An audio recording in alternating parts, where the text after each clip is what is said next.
नमस्कार सर्वांना. राज्यातील प्रत्येक गावामध्ये कृषी मित्र म्हणून नेमणूक केली जाणार आहे. राज्यातील प्रत्येक गावामध्ये कृषी मित्राची नेमणूक सध्या सुरू करण्यात येणार आहे. तर असा जी-आर सुद्धा प्रसिद्ध झालेला आहे आणि अशी कृषी मंत्र्यांनी घोषणा सुद्धा केलेली आहे.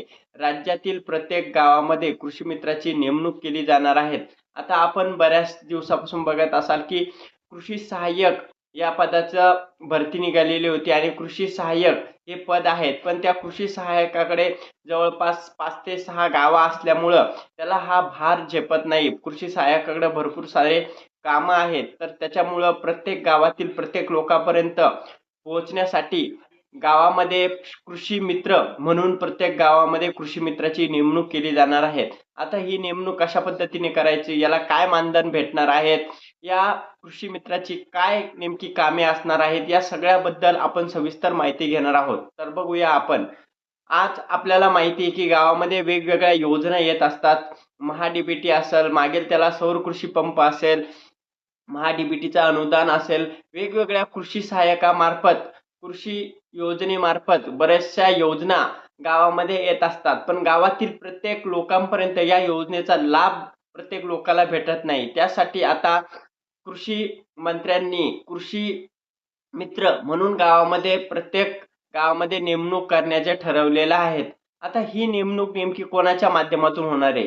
तर गावातील कृषी मित्राची यामध्ये कोणाची निवड होणार आहे? तर गावातील जे शेतकरी आहेत, तर शेतकऱ्यांची ज्यांना शेती करण्याची आवड आहे, ज्यांना शेतीची बऱ्याच पद्धतीने माहिती आहे, त्यासोबतच ज्यांची पंचायत समिती वगैरे अधिकाऱ्यांसोबत चांगल्या पद्धतीने ओळख आहे, त्यांची ज्यांना सरकारी कामाची बरीच माहिती आहे, अशा यांची कृषी मित्र म्हणून गावामध्ये नेमणूक केली जाणार आहे. आता ही नेमणूक कृषी अधिकाऱ्याकडून, पंचायत समितीकडून होणार आहे. तर या जो कृषी मित्र असेल त्याला 18,000 रुपये मानधन भेटणार आहे. तर पण हे मानधन कशा स्वरूपात भेटणार आहेत? वार्षिक भेटणार आहेत की मंथली भेटणार आहेत?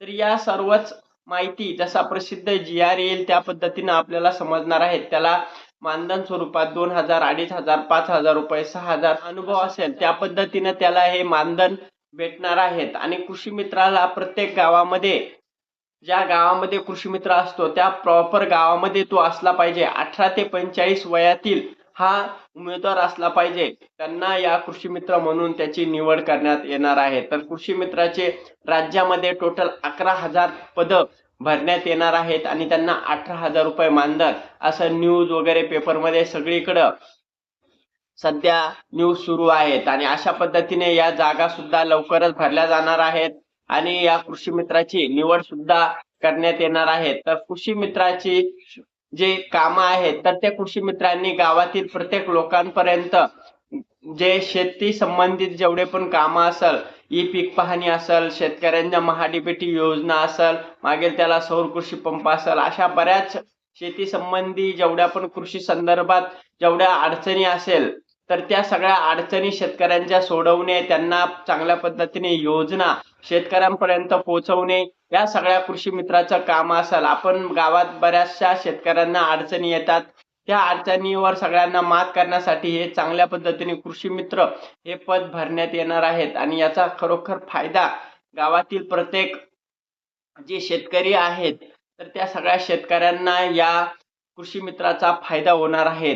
तर कृषी मित्राचे पद, त्याच्या संदर्भात जी-आर जसाही निघेल तसाही तुमच्यापर्यंत आपण अपडेट देऊ. कशा पद्धतीने याचं पद भरणार आहेत, त्यांना मानधन कशा पद्धतीने असणार आहे, त्यांची सविस्तर माहिती जसाही जी-आर येईल तसाही आपण तुमच्यापर्यंत पोहोचू.